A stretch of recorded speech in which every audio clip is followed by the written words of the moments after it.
ఎక్కడ వీళ్ళు అగాత్యానికి పాల్పడతారో ఉద్యమాలు మర్చిపోయినారు, ప్రశ్నించడం మర్చిపోయినారు, కొట్టడి 10 ఏళ్ళకి మాత్రం కేసీఆర్ పుణ్యం వల్ల అట్లా బాగా ఇబ్బంది పడ్డారు.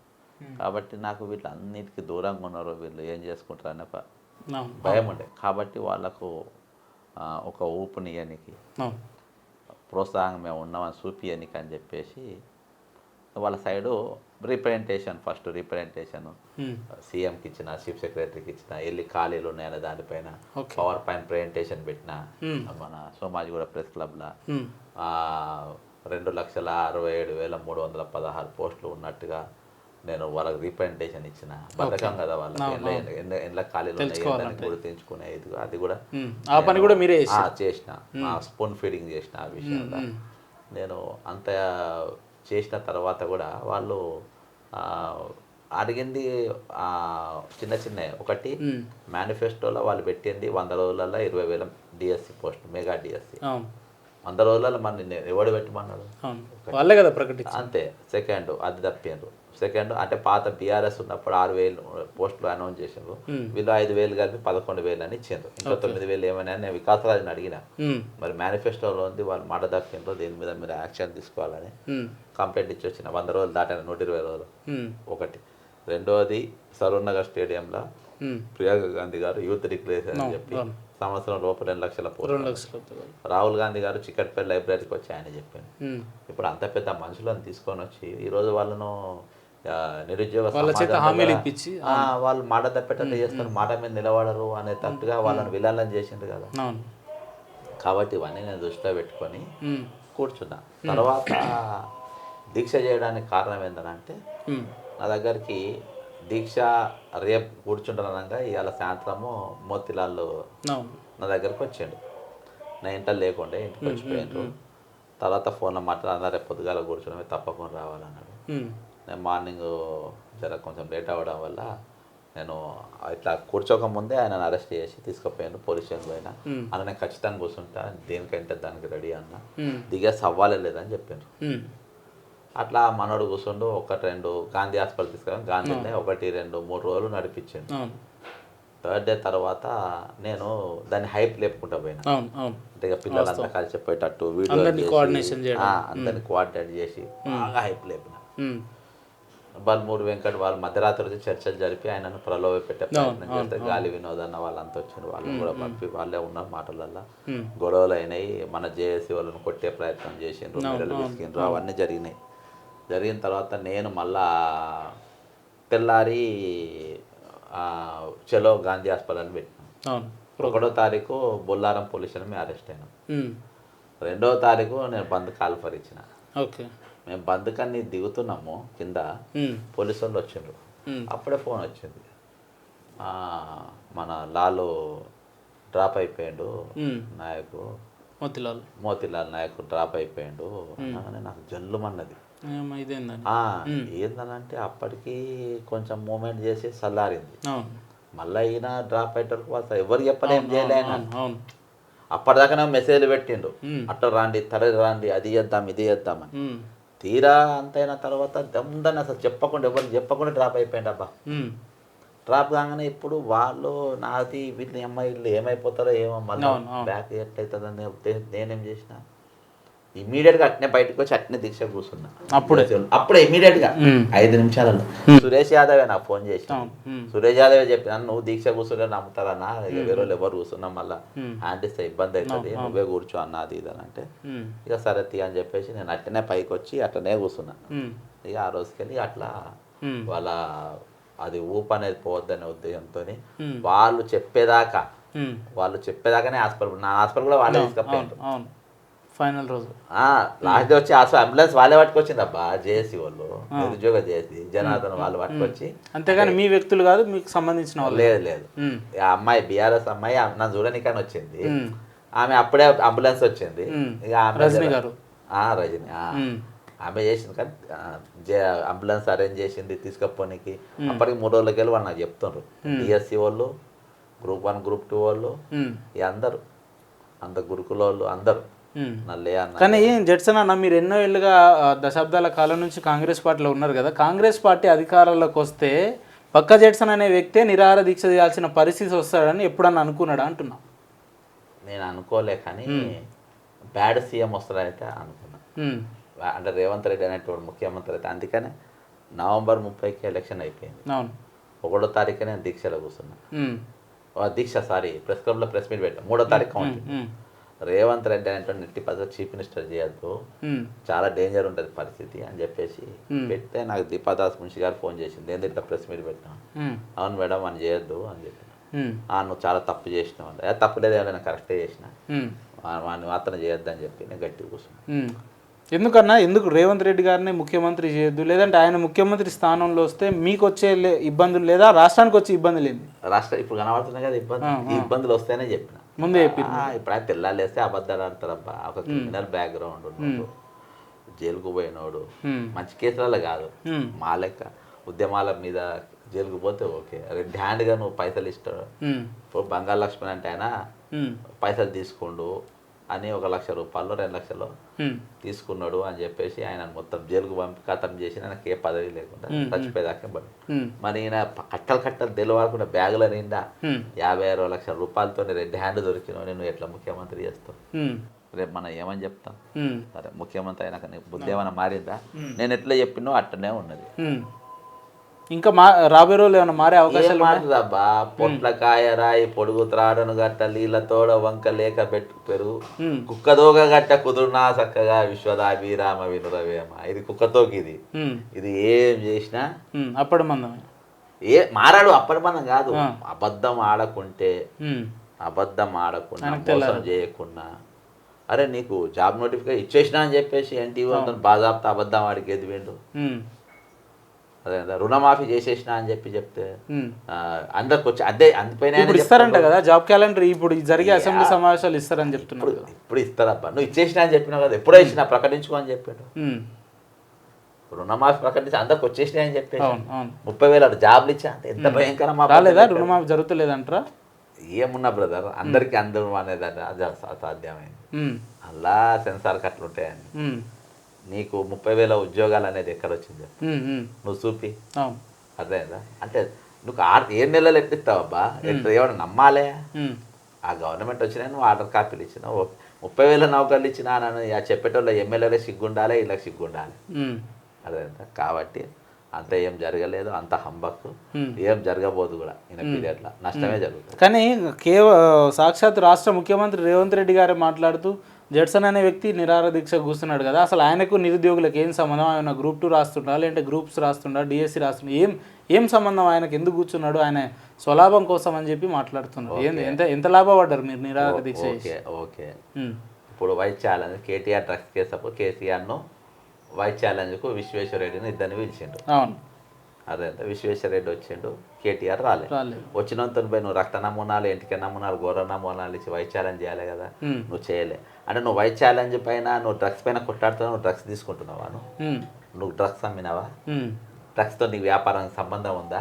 డ్రగ్స్ వ్యాపారాలు నీకేం లాభం వచ్చింది అని ఉద్యమం చేసినావు, అదేదా?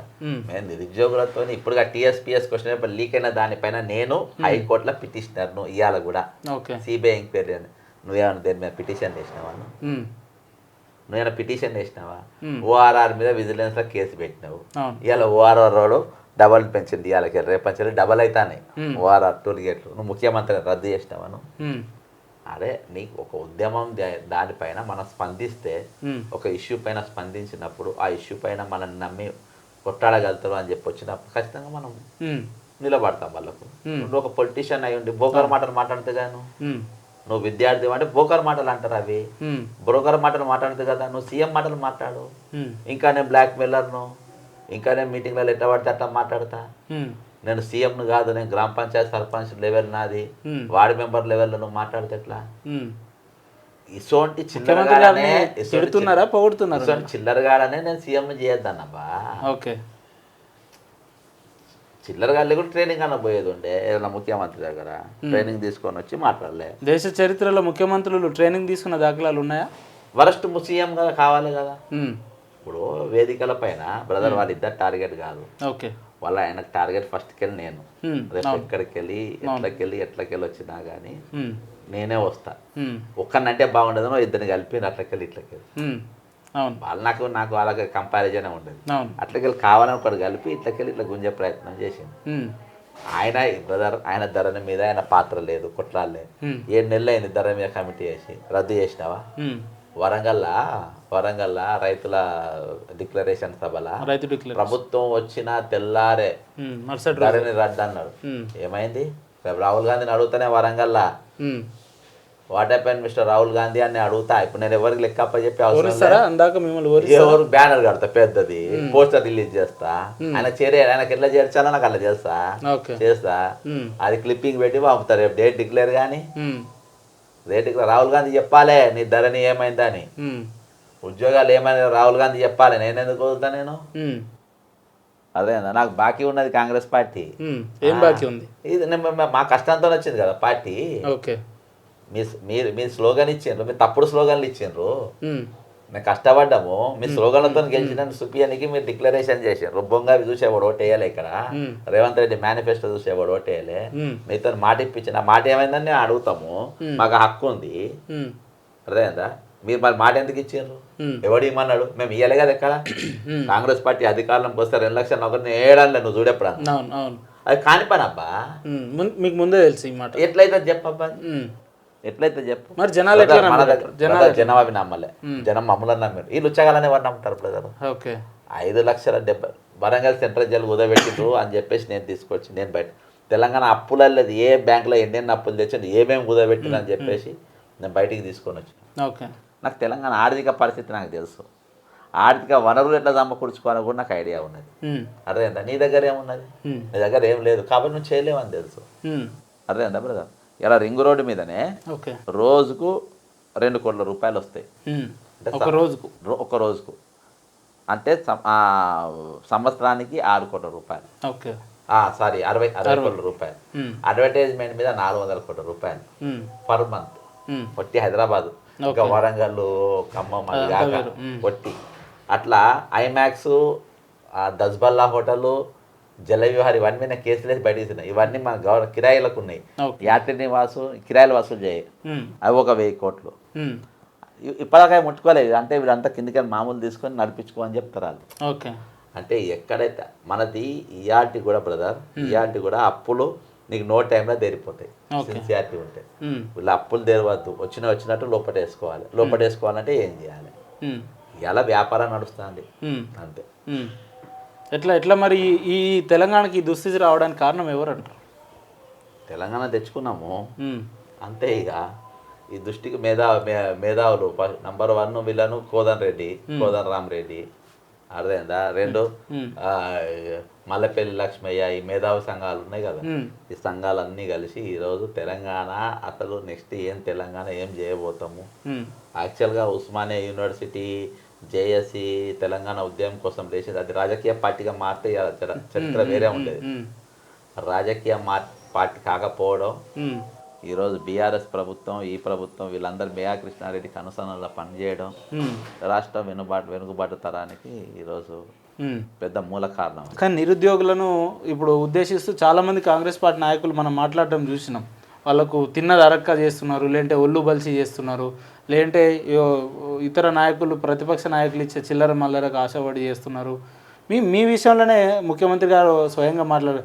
కేటీఆర్ ఇంతో కొంత పైసలు పంపిస్తున్నాడు కాబట్టి చేస్తున్నాడు, ఆయనకి ఏం అవసరం అని చెప్పి కూడా మాట్లాడారు కదా. వాడు ఎంత ఇచ్చిందంట మరి? నేను కేటీఆర్ మీద కొట్లాడినప్పుడు, సరే నీ మీద కొట్లాడినా నాకు కేటీఆర్ ఇచ్చిండు, సరే రా భయ్ కేటీఆర్ మీద కొట్లాడు, నువ్వు ఇచ్చినావరా? నువ్వేం కలం ఇచ్చినావా? కలంలో సిర ఇచ్చినావా? నువ్వేమి ఇచ్చినావరా? ఎందుకు జడ్సన్ అన్న ముఖ్యమంత్రి గారి పేరు చెప్పగానే పూనకం వచ్చినట్టు ఇట్లా అరే తురైన వాడు నా పేరు చేస్తేనే వాడిని అట్నే అంట. ఓకే, అరే ఆడు దొంగనకుంటే ఇప్పుడు పందిని తీసుకొచ్చి నువ్వు సింహాసనం మీద కొట్టి కూసబెట్టి దాన్ని పందిగారు రాజుగారు అని అంటావా? పందిని రాడు కూసబెట్టినావు అంటారు, గట్టినే అంటారు. దొంగ లెక్క చిల్లరగా మా పేరు ఏడబడతారు, దళితుడైన బక్క జడ్సన్ అంటే చెప్పుతో కొడతారు. అర్థమైందా? ఒక గవర్నమెంట్ మీద వితౌట్ సెక్యూరిటీ తల మీద సాగు పెట్టుకొని కొట్లాడినాం మేము. అర్థమైందా? ఏం లేకుండా కియాటి కూడా నా ప్రాణానికి భరోసా లేకుండా కొట్లానా. అర్థమైందా? నా పేరు దళితుడైన బక్క చేసిన ఎట్లంటావు రా నువ్వు? నన్ను అదేందా మేము పైలవాన్ లెక్క బతికిన వాళ్ళం బ్రదర్, చిల్లర లెక్క బతకాలే ఏ రోజు కూడా. అదేందా వీళ్ళ లెక్క మొన్నదాకా చంద్రబాబు దగ్గర కాళ్ళు మొక్కిండు. ఆదోళకు రవీంద్రనాథ్ రెడ్డి అని గద్వాల ఎమ్మెల్యేలో ఏదో ఎమ్మెల్యే ఉండే మహబూబ్ నగర్లో, రవీంద్రనాథ్ రెడ్డి బీజేపీ, ఆయన దగ్గర చెప్రాసి పని చేసిండు. అందరి ఇళ్ళ కాడ చెప్రాసి చేసి నువ్వు లీడర్ అయినావు. మేము అట్లా కాదు కదా, ఫస్ట్ కెళ్ళి ఖదర్గా ఉన్నాం, ఖదర్గా పని చేసిన వాళ్ళం. పార్టీకి సస్పెండ్ చేస్తే మేము వేరే పార్టీలో పోలే కదా భయ్. నాకు గ్రీన్ ఉన్నది, నాకు నేను నేను సస్పెండ్ అయినా కాబట్టి బీజేపీలో పోయినా అని చెప్పొచ్చు. నేను పోలే కదా. నేను నీకు ఇంతకుముందు ఇంటర్వ్యూలో నేను చెప్పిన ఎంపీ ఎలక్షన్ ముందు కాంగ్రెస్ పార్టీ నాకు ఓటు మన కాంగ్రెస్ పార్టీకే వేసిన. మనకు ఓటు నేను కాంగ్రెస్ పార్టీకే వేసిన. రాబోయే రోజులు ఎట్లుంటో నాకు తెలియదు బ్రదర్. ఈసారి నేను దేశం కోసం వేసిన, దేశం సెక్యులర్ వేసిన, వేరే వాళ్ళతో కూడా వేయించిన. అర్థమైందా? అట్లా నా ఇంటర్వ్యూయే ప్రచారం అయిపోయా, కాంగ్రెస్ కోటేస్తాను. మా ఇంట్లో అందరు కలిసిపోయి వేసి వచ్చినాం మడికొండలో. కాబట్టి నీకు దేశ వారికి వచ్చేవరకు ఒక తిరిగి ఉంటుంది ఆలోచన, రాష్ట్రం వరకు వచ్చేవరకు ఒక తిరిగి ఉంటుంది. కాబట్టి రేపటి దినాన నెక్స్ట్ ఈసారి వేసినాం కానీ నెక్స్ట్ టైం ఎట్లుంటుందో మనం చెప్పలేమని అంటున్నారు కానీ ఏనో అని మాత్రం అంటలేరు మీరు. ఏది ఖచ్చితంగా నెక్స్ట్ స్టెప్ ఉంటాయి కదా బ్రదర్. మేమెందుకు ఖాళీగా ఉంటాం? ఓకే, నేను ఖాళీగా ఉండగా మీరే ప్రత్యక్ష రాజకీయాల్లో వస్తారా? రావచ్చు. నేను రాజకీయంలో ఉంటా, అలా తప్పు ఇది లేదు. మార్గం ఏందని పోతా. నేను వేరే పార్టీలలో కూడా పోను. నేను బీఆర్ఎస్లో పోను, బీజేపీ పోను. మేయా కృష్ణారెడ్డి అనేటోడు తెలంగాణ దోసుకున్నాడు అని స్టేట్మెంట్ ఇయ్యని ఏ పార్టీలోకి పోను. నేను స్టేట్మెంట్ ఎవడు ఇయ్యలే. బీఆర్ఎస్ తోడు ఇయ్యలే, బీజేపీ ఇయ్యలే, ఎంఐఎం ఇయ్యలే, సిపిఐ ఇయ్యలే, సిపిఎం ఇయ్యలే, బిఎస్పీ ఇయ్యలే, బీజేపీ ఇయ్యలే, ఏ పార్టీ ఇయ్యలే. కానీ ఈ రాజకీయ వ్యవస్థల్ని ఒక్క జడ్సన్ అన్న ఎట్లా కొట్టబోతుండు అని అంటే బ్రదర్, మేము నా డ్యూటీ నేను చేస్తా బ్రదర్. నేను మొత్తం రాజకీయ వ్యవస్థను ఢీకొన. నేను అర్థమైందా? నేను మొత్తం మేము ఢీకొన.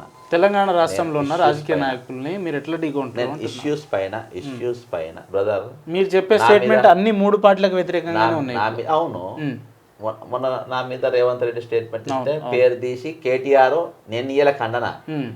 రేవంత్ రెడ్డి స్టేట్మెంట్ కేటీఆర్ ఖండన ఇచ్చాను. అట్లానే కేటీఆర్ నేను ఎక్కించుకోను.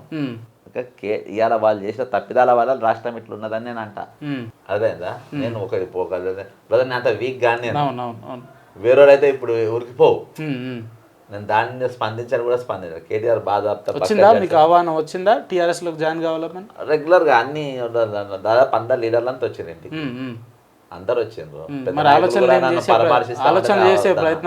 జయ బ్రదర్ నేను పోను జయ. ఎందుకంటే బ్రదర్ పెద్దోడు తింటే పలారం, చిన్నోడు తింటే చిరు తిండ్లు అనేది ఇంకో సామెత ఉన్నది. అర్థమైందా? ఇప్పుడు పెద్దోళ్ళు, పెద్ద కులపోళ్ళు ఎన్ని పార్టీలు మారినా వాళ్ళు పరారం తిన్నట్టు. అర్థమైందా? మేమేమైనా చిన్న తప్పు చేసినా, ఇప్పుడు పాపం ఆర్ఎస్ ప్రవీణ్ కుమార్ ఉండబ్బా. ఆర్ఎస్ ప్రవీణ్ కుమార్ బీఎస్పీ నాకు మంచి అవకాశం ఇచ్చింది. అయినా కానీ కొన్ని రాజకీయ పరిస్థితుల్లో నేను ఉండలేను కాబట్టి నేను బీఎస్పీకి రాజీనామా చేసిన అన్నాడు. చేసి ఆయన పార్టీ జంప్ కాదు, ఒక పార్టీకి రాజీనామా చేసి ఆయనకున్న హక్కు ప్రాథమిక హక్కు ద్వారా ఆయన బీఆర్ఎస్లో పోయింది. నీకు తిట్టే కులపోడు తిట్టే, బయటోడు తిట్టే, ఒడ్డోడు తిట్టే, పచ్చోడు తిట్టే, లేవనోడు తిట్టే, లేవనోడు తిట్టే, ప్రతి ఒక్కరు తిట్టే. ఆయన చేసిన తప్పేంది? ఒక పార్టీలో గెలిచి ఇంకో పార్టీలో పోలే కదా. కేశవరావు వాళ్ళ బిడ్డ మేయరు బీఆర్ఎస్లో అవుతుంది, కాంగ్రెస్లో వచ్చి జాయిన్ అవుతుంది. దాని రాజకీయ వ్యభిచారం అంటారు. ఆయన మొన్నటిదాకా అలానే ఉంటాడు, అలా అడ్వైజర్ ఉంటాడు. ఇళ్ళకి వచ్చి అడ్వైజర్ మళ్ళీ అడ్వైజర్. అందులో ఏం అడ్వైజ్ ఆయన అడ్వైజ్ చేయడం వల్ల పార్టీ సంకనాకపోయింది బీఆర్ఎస్. అదేనా? మరి ఇళ్ళో ఏం కాబోతుండో. కాబట్టి వాళ్ళకు ఒకటి ఉంటుంది, మనసు ఉంటుంది. కాబట్టి మనం ఎప్పుడైనా ఆచితూచి తీసుకోవాలి. ఇవాళ నేను బీఆర్ఎస్ పోయినా, బీజేపీ పోయినా, నేను పాతగా నేను మాట్లాడిన స్టేట్మెంట్ మొత్తం బయటికి తీసి ట్రోల్స్ చేసి నన్ను చిల్లరగా చేస్తారు. కాబట్టి నేను అన్నిటికీ కూడా సమాన దూరంగా కాంగ్రెస్ పార్టీ బయటకు వచ్చినట్టు ఆ గ్యాప్ ఎందుకు మెయింటైన్ చేస్తా అంటే మన ముందు పోయిన వాళ్ళ పరిస్థితి మనకు కావద్దు. ఏం లేకుండా ఇట్నే ఉంటాను. ఏమవుతాను? ఎన్ని రోజులు ఇట్లుంటారు? ఇట్లా అంటే నేను ఉన్నా కదా బ్రదర్. ఇప్పుడు నేను ఖాళీగా ఏం లేను కదా. నేను అంటే రాష్ట్రంలో ఏదైనా సమస్యలు వస్తే మీకంటూ ఒక వేదిక ఉంటే బాగుంటుంది అనే ఒకటి ఎప్పుడు ఆలోచన చేయలేదు? అందుకనే బ్రదర్ వేదిక అనేది పెట్టిన తెలంగాణ వనరుల రక్షణ సేన అని ఒకటి పెట్టిన. అది పేరు కట్ట నడుస్తుంది, ఇంకా దాన్ని రిజిస్టర్ చేయలే, ఏం చేయలే. అది ఒక బ్యానర్ అయితే ఉన్నది. బీజేపీ వాళ్ళకు బీఆర్ఎస్ వాళ్ళకి కన్ఫామ్ అయింది వీళ్ళ పార్టీలకు మా పార్టీలకు రారని. అదేనా వాళ్ళకి సంబంధించిన ఛానల్స్ పిలుస్తున్నాయి, ఏది కనీసం ఇంటర్వ్యూ వాళ్ళే చెప్పారు నువ్వు రావని కన్ఫామ్ అని వాళ్ళందరూ కన్ఫామ్ అయిపోయింది, వీరు వేరే పార్టీలో పోడు అని చెప్పేసి ఉన్నది. ఇట్లనే ఒక యాక్టివిటీస్ట్ లెక్క, ఒక సామాజిక సేవకుని లెక్క కొట్టాడు. కానీ ఒక్క జడ్సన్ అన్న ఇచ్చే స్టేట్మెంట్ తోటి రాష్ట్ర ప్రభుత్వ పెద్ద నాయకులే మాట్లాడుతున్నారు అని అంటే ఆ స్టేట్మెంట్లో ఎంతవరకు నిజాలు ఉంటే అట్లా మాట్లాడతారు బ్రదర్? అందులో రేవంత్ రెడ్డికి స్పష్టంగా తెలుసు ధరణి అనేది కంప్లీట్గా నేనే తీసిన అని. ఓకే, కాళేశ్వరం అనేది వీళ్ళు స్కామ్, అది దానికి అది ఎలా రూపింపబడ్డది, దాన్ని వెనుక ఏం జరిగింది, ఆర్థిక వనరులు ఎక్కడికి వెళ్ళి వచ్చినాయి, అది అదంతా సిబిఐ. అట్లనే ప్రతి దానిపైన ఒక డాక్యుమెంట్ తయారు చేసి ఇచ్చిన, ఇంక్లూడింగ్ నిన్నటి వరకు స్మితా సబర్వాల్ ఒక స్టేట్మెంట్ ఇస్తే అది కూడా నేను లీగల్గా ఒక ప్రెస్ మీట్ పెట్టి ఓడగొట్టే రకాన్ని కాదు, నేను లీగల్గా మొత్తం నరాలకి వెళ్ళి గురించే రకాన్ని నేను. ఆమె ఆస్తి, ఆమె పాస్తి ఎంత సంపాదించింది, ఏంటి, వాళ్ళ మొగడు ఏం చేసిండు అని అక్కడి వరకు చరిత్రలు తీస్తున్నారా ఇప్పుడు? తీస్తున్నా కదా, నేను మొత్తం అక్కడ దాకా తీస్తా. ఎట్లా చూస్తారు ఆమె స్టేట్మెంట్? ఎట్లా చూస్తారు మీరు? ఏది ఆమె చేసిన వ్యాఖ్యలను ఎట్లా? ఆమె ఒక పెద్ద జర్నలిస్ట్. నిన్న ఒక స్టెప్ అయితే వేసిండ్రు. ఇలా ఇంతకుముందు నేను ట్వీట్ ఆమెకు రీట్వీట్ పెట్టిన, సుధాకర్ రెడ్డి అని టైమ్స్ ఆఫ్ ఇండియాలో చాలా పెద్ద జర్నలిస్ట్, అంటే లాయల్, హానెస్ట్, మంచి జర్నలిస్ట్. ఆయన స్పోక్స్ పర్సన్ అంటుంది ఈ కోచింగ్ సెంటర్ మధులట్ట గారు. ఆమె ఛాలెంజ్ ఇస్తే నువ్వు ఆమె స్పోక్స్ పర్సన్గా నువ్వు ఆమెకు చెప్పు, నా ఏజ్ లేదు ఎగ్జామ్ రాయడానికి అని అంటే, ఎగ్జామ్ ఏం అవసరం లే అమ్మా, ఆర్సీ రెడ్డితో వీళ్ళతో ఒక మాకు యూపీఎస్సీ ఎగ్జామ్ పెట్టిద్దాము, నువ్వు ఆమె ఇద్దరు రాయండి, ఆమె ఛాలెంజ్కి ఓపెన్ చేయని ఇప్పుడు ట్విట్టర్లో ఆమెకు నేను రిప్లై ఇచ్చిన. అంటే ఆమె ఎక్కడి దిగజారిందని అంటే, ఇది గత ప్రభుత్వం ఆమె నెత్తి మీద ఎక్కించుకుంది. ఇదివరకు టాలెంట్ ఉన్నోళ్ళను సీఎంలు ఇంపార్టెంట్ పొజిషన్స్ ఇచ్చేదప్ప, ఇప్పుడు ఫ్యాషన్ పరేడ్ పెడుతున్నారు. అంటే ఎట్లా అర్థమైందా? అందంగా ఉన్నోళ్ళను, ఎర్రగా బుర్రగా ఉన్నోళ్ళను లుకింగ్లు ఉన్నోళ్ళను, వీడు ఈ పిస్తాగాని వెనుక, ఈ సీఎం పిస్తాలు వెనుక సినిమాలా ఉంటారు కదా హీరోయిన్ పక్కన, అట్లా వీడు వీళ్ళే జాకిగాన్లు, ఈ జాకిగాన్లకు వీళ్ళు పక్కన, అట్లా అయితే ఈ సబ్జెక్టు నాలెడ్జ్ సొసైటీ. ఒక అధికారంలో ఉన్న ఒక ఐఏఎస్ అధికారి ఇట్లా ఈ రకంగా మాట్లాడాలి, సమాజం ఎట్లా చూస్తుంది అని. అవును, రేవంత్ రెడ్డి చెల్లె లెక్కగా మాట్లాడుతుంది ఆమె. రేవంత్ కించపరుచుకుంటా మాట్లాడుతుండు, అదే భాష ఆయన మాట్లాడుతుంది. ఇలాగా రేవంత్ రెడ్డి ఇప్పుడు 3 రోజులైంది మాట్లాడి, అదే ఎన్హెచ్ఆర్సీ కేసు గంటలలో రిజిస్టర్ చేసింది ఢిల్లీలో ఇచ్చిన కంప్లైంట్. ఆల్ ఇండియా సర్వీసెస్ కాదు, భారతదేశం మొత్తం తెలవాలి ఇది బద్మాష్ అనేది. ఇప్పుడు మన గౌరవం మన రెస్పెక్ట్ రెస్పెక్ట్, గారు అంటేనే గారు, అది ఏం రా అంటే నేనేం రా అంట, అర్థం మన దిగదు.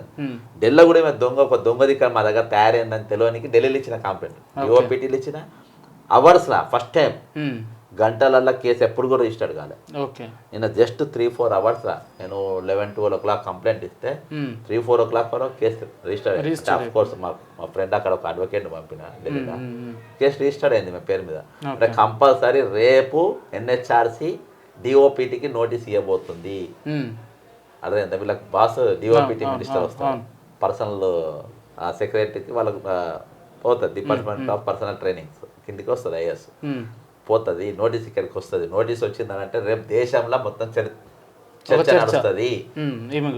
నేను పార్టీ డిఓపిటీ చేసిన, ఏమేం చేయలే, ఇటువంటి బద్మాష్ దానికి నువ్వు ఎట్లా ఇచ్చినావు రా ఐఏఎస్ అని డిఓపిటీని ఛాలెంజ్ చేసిన, మా తెలంగాణకి ఎట్లా ఇచ్చినావు అని. అదేందా వాళ్ళకి ఇచ్చుకోవాలి, వాళ్ళు నోటీస్ ఇష్యూ అయిందనుకో ఎన్హెచ్ఆర్సీ డిఓపిటీకి, దేశం మొత్తం తెలుస్తుంది. అయిపోయా కొడితే ఇప్పుడు ఆమె పరువు ఎట్లా తీయాలి దేశం అంటే విశ్వవ్యాప్తంగా ఉన్న అంగవైకల్యులు అందరినీ ఆమె అవమానపరిచేటట్టుగా స్టేట్మెంట్ ఇచ్చింది. ఒకరిని కాదు టార్గెట్ ఇస్తాం అందరినీ. అదే సేమ్ అదే తిరిగి మేము కూడా అందరు తెలిసినట్టు నేను గురించి. కానీ ఈ సందర్భాల్లో ఎటువంటి చర్చలు లేకుండా మీ అంటే ఈ రకమైన వ్యాఖ్యల్ని చేయడం ఎట్లా, దేనికి దారి తీసినట్టు? ఇది కావరం అబ్బా కొవ్వు. నీకు ఒక ఎగ్జాంపుల్ చెప్తా. మొన్న శ్రీనివాసరెడ్డి గారు, కొత్తకోట శ్రీనివాసరెడ్డి గారు హైదరాబాద్ సిపి. ఓకే, నేను ఒకరినో ఇద్దరిని ఇష్టపడతా పోలీసులా, అలా నంబర్ 1 కొత్తకోట శ్రీనివాసరెడ్డినే. అందుకు కారణం ఏంటి? ఆయన మించిన హానెస్ట్ ఎవడు ఉండడు, హ్యూమానిటీ, హానెస్ట్ ఆఫీసర్. ఓకే, ఆయన ఎక్కడ సింగిల్ టీ తాగాను. నేను ఛాలెంజ్ చేస్తాను, ఇది ఓపెన్ ఛాలెంజ్ ఇవ్వనంట. ఎందుకంటే నేను వరంగల్ ఎస్పీగా పనిచేసాను. ఆయనకు తెలియకుండా నేను ఆయనతో డ్యూటీ చేయించిన. నేను నన్ను తెలియదు ఆన్ ఫోన్, అప్పుడు కొత్త మొబైల్ వచ్చినాయి, 944 ఏదో నంబర్ ఉండే ఆయనకు. ప్రతి దగ్గర పెద్ద పెద్ద ఈ స్మగ్లర్లై పెద్ద ఇష్యూస్ పెద్ద పెద్ద గోదాములు, మందు గోదాములు అవి ఇవి ఆయనతో కొన్ని మంచి చేసిండు. ఓ సందర్భంగా నేను మాట్లాడాను, ఆయన అంతా అబ్జర్వ్ చేసి ఎస్ఎఫ్ఐ బ్యాక్గ్రౌండ్. ఆయన అక్కడికి వెళ్ళి ఈ కొండ సురేఖ వాళ్ళతో వాళ్ళ పంచాయతీ అయితే సీఎం గారు కూర్చుంటే ఆయన మహబూబ్ నగర్ ట్రాన్స్ఫర్ చేసి మహబూబ్ నగర్కి వచ్చినప్పుడు మొన్న డీజీపీ ఉంటాడు, సిపి ఉంటాడు, కొత్తకోట శ్రీనివాసరెడ్డి ఇప్పుడు సిపి ఉంటాడు. రేవంత్ రెడ్డి గారు స్పీచ్లో మాట్లాడతారు, అంటే నోట్ తీట ఎట్లుంటుంది చూడు, నోట్ తీట అంటది సేమ్ సబర్వాల్ లెక్క, స్మిత లెక్క. నేను జెడ్పీటీసీ ఉన్నప్పుడు ఆయన పోలీస్ స్టేషన్ పోవాలంటే 2 రోజులు పట్టేది. పోయిన ఆయన దగ్గర పోయి నేను నిలబడి కలిసి మళ్ళీ వచ్చేది. అప్పుడు నాకు పని అవన్నీ అబద్ధాలు అవి, అవన్నీ లుచ్చా మాటలు అవి. అయితే ఆ రోజు నాకు పని ఉంటే నేను ఆయన దగ్గర పోయేది. ఈ రోజు ఆయనకు పని ఉంటే నా దగ్గరకు వచ్చి నిలబడుతుండు, నిలబడొచ్చు అంటే గ్రేట్గా చెప్పుకున్నాడు. ఆయన జెంటిల్మెన్ కాబట్టి నావాడైతే నా సొంటోడైతే అక్కడనే రాజీనామా చేసి నువ్వేంద్ర నా పోస్టింగ్. ఆయనకి ఎవరైనా ఐపీఎస్ వేయాలి కదా అక్కడ, ఈయన కాకుండా ఆయన ఆతత్వం ఆయన మెంటాలిటీ ఏంటంటే ఆయన పైరవి చేసుకోడు, ఆయన పోస్ట్ 100% పైరవి చేసుకోలే. నీకు ఆ మైండ్ ఉన్నది, నన్ను నిలబెడతావా, నేను కూడా నేను సిపిని చేసి నేను నిలబెడతానంటే ఎప్పుడైనా చేసుకున్నావేమో, అర్థమైందా? అయితే ఈయన మైండ్ సెట్ అట్లా. ఒక స్టేజ్ మీద ఒక పోలీస్ ఆఫీసర్ గురించి నేను నిలబెట్టుకున్నా అంటే అబద్ధం ఏందన్నట్టు, అంటే ఎంత హేళనగా మాట్లాడు. సేమ్ స్మితా సబర్వాల్ అదే మాట్లాడింది ఇవాళ, అర్థమైందా? అక్కడ శ్రీనివాసరెడ్డి గారు కానీ ఐపీఎస్ సంఘం కానీ వాళ్ళు స్పందించలే. ఇక్కడ దివ్యాంగులు స్పందించు కాబట్టి ఈరోజు ఇష్యూ అయింది అంతే. నోట్దులలో వీళ్ళిద్దరు అన్న చెల్లెళ్ళు, అందుకని సీఎం ఇప్పటిదాకా రెస్పాండ్ అవుతలేదు కదా. ముఖ్యమంత్రి గారు కానీ మంత్రులు రెస్పాండ్ అవుతున్నారు కదా, సీతక్క లాంటి వాళ్ళు. ఆమె అయితే ఏమున్నది అబ్బా, ముఖ్యమంత్రి కావాలి, ఆమె అయితే ఏమవుతుందా, ఏమేమన్నా సీఎం చెప్పగలిగే రాష్ట్ర మంత్రి. అదే ఆమె దగ్గర ఒక విద్యాసాగర్ రెడ్డి అనేటువంటి మార్చుకోలేకపోతుంది ఈమె స్టేట్మెంట్లతో. ఏమవుతుంది, 4 లక్షల సిమ్లు కొన్నాడు పోయిన ప్రభుత్వంలో. ఇవాళ ఆడిటింగ్ చేయమంటే చేపియలేకపోయింది ఈమె, ఇవాళ అవన్నీ మార్చలే, ఇవాళ వాడే. ఇప్పుడు మంత్రులంతా డమ్మీ మంత్రులే అంటారు. నేను ఈమె స్టేట్మెంట్ కాబట్టి చెప్తున్నా నేను. స్టేట్మెంట్ ఏదో ఇస్తారబ్బా టీవీలు పేపర్లో, ఈమె కూడా మాట్లాడినని చెప్పనీకి యాక్షన్ ఏమి ఉండదు. నేను చెప్తున్నా కదా, విద్యాసాగర్ అంటే దొంగ అని చెప్తున్నా, రిటైర్మెంట్ అయినోడు అని చెప్తున్నా. ఓపెన్ గా నేను కంప్లైంట్ కూడా ఇచ్చిన ముఖ్యమంత్రికి. ఇవాళ నువ్వు మార్చలే, నువ్వు ఆఫ్టర్ ఆల్ ఒక రిటైర్మెంట్ ఎంప్లాయీస్ నువ్వు మార్చలేవు. స్మితా సబర్వాల్ నువ్వు ఏం చేయగలుగుతావు, నీతో ఏమవుతుంది పాయింట్ మాట్లాడుతున్నారు, అర్థమైందా? నా సొంత ఎమ్మెల్యే మా కథ వేరే ఉంటుంది. రేపంచలే ఇవాళ సభనే జరగకపోవు, అర్థమైందా? ఇవాళ సంతాప తీర్మానాలు ఉంటాయి, రేపైనా సభనే నాకు జరగనియకపోదు. ఈ సంగతి మీద ఈ ఐఏఎస్ల సంగతి ఏంది చెప్పు, నవీన్ మిత్తల్ గారి సంగతి ఏంది, ఈమె సంగతి ఏంది, వీళ్ళు ఏం జయశ్రీని సంగతి ఏంది, అరవింద్ కుమార్ సంగతి ఏంది, ఎంక్వైరీలు ఎందుకు అడుగుతలేవు, గరళ సురేందర్ శ్రీనివాస్ అంటే ఎందుకు వదిలేసిండ్రు అని ఇదే నడుపుతుంది. నేను వీళ్ళకి అంత సినిమా లేదు కదా, వీళ్ళకు ఏదో స్టేట్మెంట్, ట్విట్టర్ గిట్టర్ జర రీల్స్, ఇదంతా రీల్స్.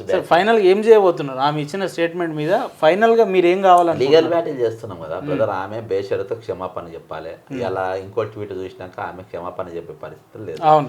అడుగు ముందుకేసి వీళ్ళు మిలిటరీలో పోయే కోటా ఉందా వీళ్ళకి ఐపీఎస్ లో కోటా ఉందా, ఇండియన్ ఫారెస్ట్ సర్వీస్ కోటా ఉందా?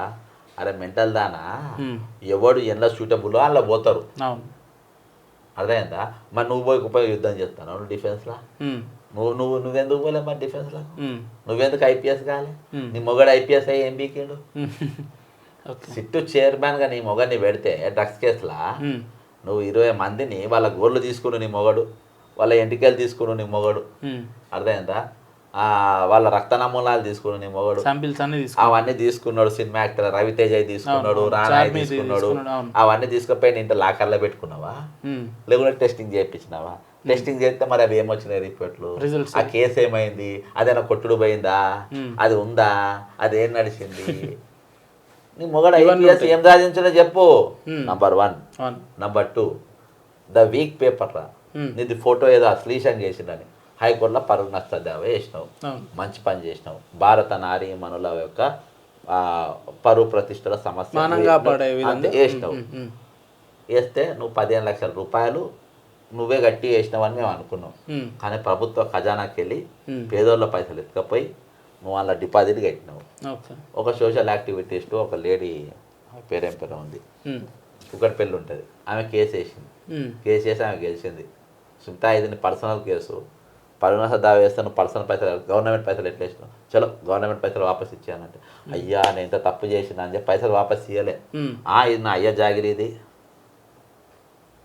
బరాబర్ కట్టుకుంటా అని సుప్రీంకోర్టుని ఆశ్రయించింది. ఇప్పుడు ఈ 15 లక్షలు కానీ నీ క్యారెక్టర్ అది.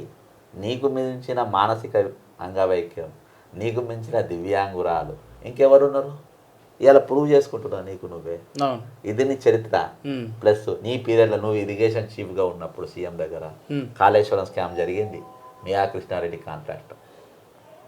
మిషన్ భగీరథ స్కామ్ జరిగింది, మియా కృష్ణారెడ్డి కాంట్రాక్ట్. అసలు ఎక్కువ మాట్లాడితే అవినీతిలో ఫస్ట్ బాల్సింది ఈమెనే. ఫస్ట్ బాల్ బ్రదర్ చెప్తున్నా కదా, మొత్తం దాన్ని చెప్తున్నా కదా, మొత్తం చిట్టా అంతా తీస్తా.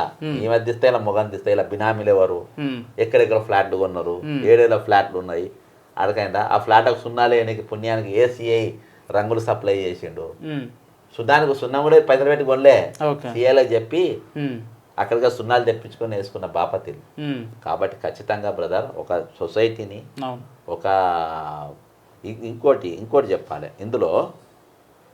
సరే వీళ్ళది ఒక సెక్షన్ ఉంటుందబ్బా, అంగవైకల్యం వల్ల నీకు ఉన్నత వర్గాలు. జయపాల్ రెడ్డి గారు ఉన్నారు, జయపాల్ రెడ్డి గారు కులం ఉన్నది, అర్థమైందా? ఓ 9-10 మంది రెడ్లు వస్తారు, మంచిగా మాట్లాడతారు, భూములు ఉంటాయి వాళ్ళ దగ్గర, వాళ్ళు ఆర్థికంగా ఉంటుంది. అంటే వాళ్ళు ఆర్థికంగా ముందున్నారు, సామాజికంగా ముందుకున్నారు. ఈ రెండు ఉన్నప్పుడు సైమల్టేనియస్గా రాజకీయంగా ముందున్నారు. నా సొంటోళ్ళు సామాజికంగా మేము వెనుకబడి ఉంటాం, సైమల్టేనియస్గా ఆర్థికంగా వెనుకబడి ఉంటాం. మాకు భూములు ఉండే, జాగాలు ఉండే, మేము ఎదురుగాలి. మమ్మల్ని రేవంత్ రెడ్డి అన్నట్టు అడుగున మమ్మల్ని అవమానపరుస్తూ అంటాడు. రేవంత్ రెడ్డి మామ కూడా డిజేబుల్ అయినా, వీల్ చైర్ పైన వాళ్ళ భార్య వాళ్ళ నాయన, జయపాల్ రెడ్డి కాదు వాళ్ళ మామ కూడా పద్మారెడ్డి, వీళ్ళ భార్య వాళ్ళ ఫాదర్ గీతారెడ్డి వాళ్ళ ఫాదర్, వాళ్ళ ఫాదర్ వీల్ చైర్ పైన ఉంటాడు.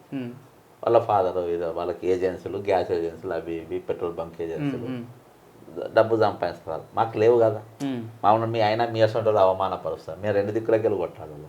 కాబట్టి ఈరోజు అత్యంత దిగువ స్థాయిలో ఉన్నది ఏంటంటే హరిజన, గిరిజన, మైనార్టీ, BC, డిజేబుల్డ్ అంటే వాళ్ళు ఇంకా దారుణంగా ఉంటుంది. మా సొంత సెల్ఫ్ రెస్పెక్ట్ ఉన్న వాళ్ళకు ఇటు కక్కలేక ఇటు మింగలేక మేమేం చేయలేక ఈరోజు ఇటువంటి పరిస్థితులు ఉంటుంది. ఇన్ని ఆలోచనలు ఉన్న తరుణంలో ఈమె ఇటువంటి స్టేట్మెంట్లు ఇవ్వడం అనేది ఒక పచ్చిపుండు మీద కారం చల్లినట్టు అయింది. ముఖ్యమంత్రి గారు ఇయాలి వరకు స్పందించలే, ఎందుకంటే నా నోరే మా చెల్లెకి వచ్చిందని ఆయన అనుకుంటారు. ఈమె ఇప్పుడు ఆయన కూడా పెట్టుకొని రెడీగా ఉన్నాడు ఎక్కడో అక్కడ. వేరే అందగత్తలు వచ్చింది కదా అని ఆపినరు, లేకుంటే ఇవాళంతా ఫ్యాషన్ పరే నడుస్తాను. సెక్రటరీ అట్లా జర హ్యాండ్సమ్, తెల్లగా, స్లిమ్గా, ఈయన వెనక బ్లాక్ సూట్ వేసుకుని వాళ్ళు ఈ పుడింగ్ నడుస్తుంటే వెనక వాళ్ళు రియల్ అంత సినిమా స్టైల్ అబ్బా, ఏం లేదు. రైట్ పర్సనాలిటీ బాగున్న వాళ్ళు అసొంటి వాళ్ళని పెట్టుకుంటారు.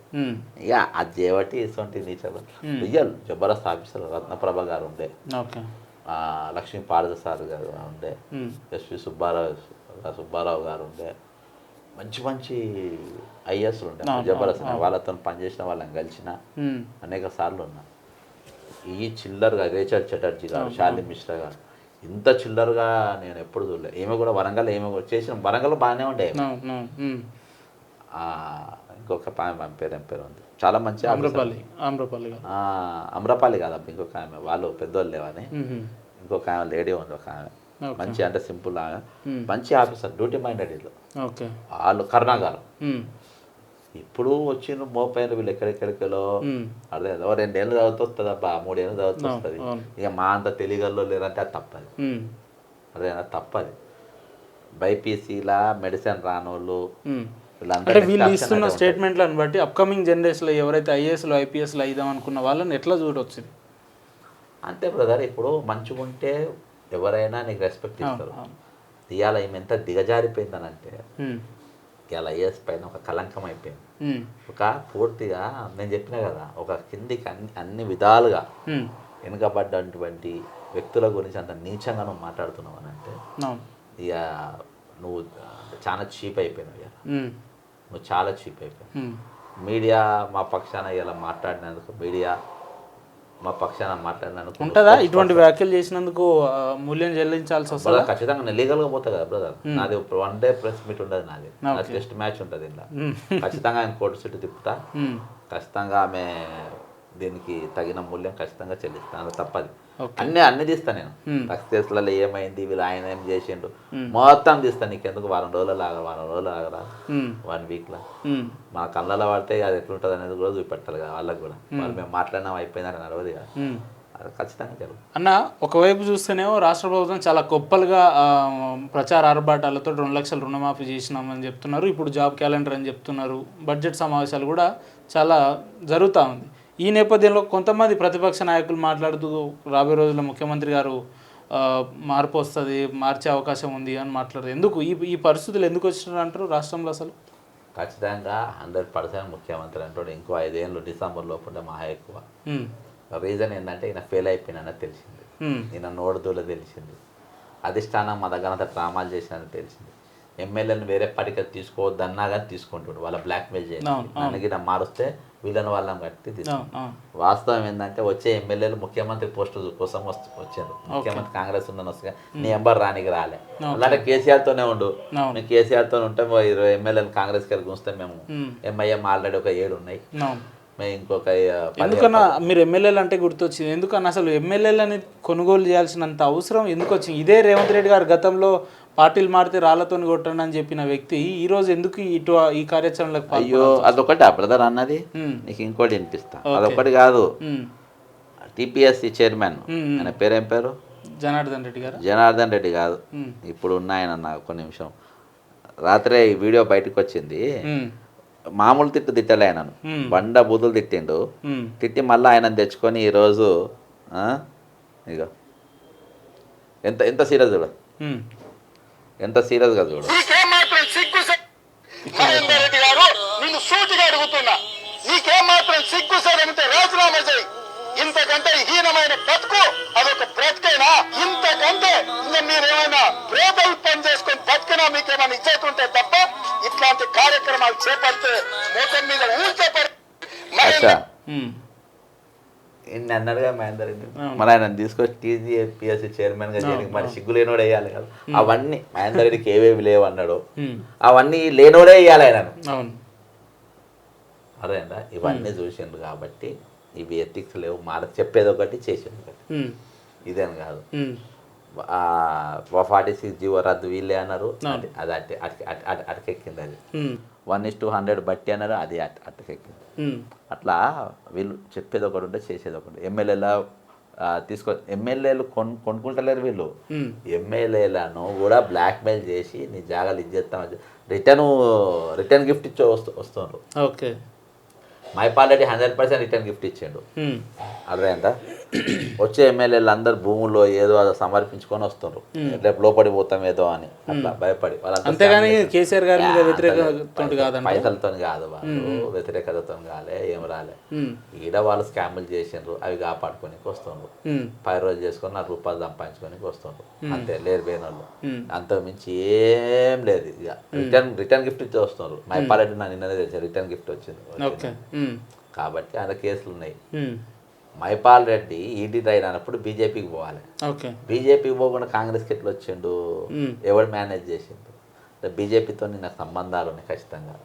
రేపు బీజేపీలో నీ కేసుని మేనేజ్ చేయగలుగుతాడు ఈయన అని ఢిల్లీలో వార్త తీసుకున్నాడు. ఈటల రాజేంద్ర అంటాడు ఎవడు అసలు, నువ్వు పోయి ఆయన టచ్లో ఉండని చెప్పిన, అందుకనే ఇక్కడికి వచ్చిండు. లేదంటే ఆయన బీజేపీకి వెళ్తుండే మైపాల్ గారు, అంతే. ఈయన బీజేపీలో ఈయననే పైరవ్ చేస్తున్నాం కాపాడి. ఈయన రేవంత్ రెడ్డి గారికి బీజేపీకి ఏం సంబంధం అండి? వీళ్ళందరూ గెలిపియలేదా ఈరోజు? రేవంత్ రెడ్డి గారు గెలిపించారు 100%. ఈటల రాజేందర్ను, ఈయనను, మెదక్ ఎంపీని రఘునందన్ను, డీకేఆర్ను, కొండ విశ్వేశ్వరరెడ్డి, కొండ విశ్వేశ్వరరెడ్డి గారిని అయితే కన్ఫామ్ అయిపోయింది. నేను కంప్లైంట్ ఇస్తే వాళ్ళు నమ్మలే. అప్పుడు టికెట్లు అప్పుడే చెప్పిన మీ వాడు ఫిక్సింగ్ అయిపోయిందని, నమ్మలేదు. వాళ్ళకి అలవాటు కాదు చేతులు కాదు నాకు. ఇలా చూసుకుంటున్నారు. దీపాదాస్ మనిషిని మొత్తం మేనేజ్ చేస్తుండ్రు. ఓకే, అర్థమైందా? ఆ పార్టీ కోసం ఏం పని చేస్తలేదు, హ్యాపీగా ఇట్లా పని చేస్తాం. కాబట్టి ఇవాళ డిసెంబర్ దాకా వెళ్తే కష్టం. రాహుల్ గాంధీకి అయితే మొత్తం A to Z తెలిసిపోయింది. ఎందుకు ఇంత పెద్ద మాట అంటున్నారు మీరు? రీసెంట్గా లాస్ట్ టైం జరిగిన CWC మీటింగ్లో నేను అడిగాను, కొరియన్ కమిటీ పర్ఫెక్ట్ రిపోర్ట్ ఇచ్చింది, మీ వాడు బిస్కెట్ చేసిందని. ఈయన DK శివకుమార్ ఇద్దరు చేయబట్టే రాహుల్ గాంధీ ప్రధానమంత్రి కాలే, వీళ్ళిద్దరు చేయబట్టి. ఓకే, ఇంకోటి క్లియర్గా వేరే పార్టీ ఎమ్మెల్యేని తీసుకోవద్దని కూడా చెప్పిండ్రు, ఆయన తీసుకుంటారు. అవును, కాబట్టి ఇంకా వస్తారని కూడా వాళ్ళు ముందే స్టేట్మెంట్ ఇస్తున్నారు. కేసీఆర్, హరీష్ రావు, KTR వీళ్ళు తప్ప ఇంకెవరు మిగిలరని మాట్లాడుతున్నారు. అవును వస్తారు. అదే బ్లాక్మెయిల్ అంత అవసరం ఏమున్నది చెప్పండి. ఇప్పుడు నువ్వు ఇచ్చిన స్టేట్మెంట్ వాళ్ళని ఎవరు దాదాలే, వాళ్ళ పైరాలు ఇక్కడ పటాన్చెర్ల కాటాసిని 10 ఏళ్ళకెళ్ళి కొట్టాను. నువ్వు తెచ్చుకొని ఒక స్కామర్ని తీసుకొచ్చుకొని పెట్టుకున్నావు. స్కామర్ తెచ్చిపెట్టుకొని కేవలం పైసలకు వస్తాం, ఏముంది.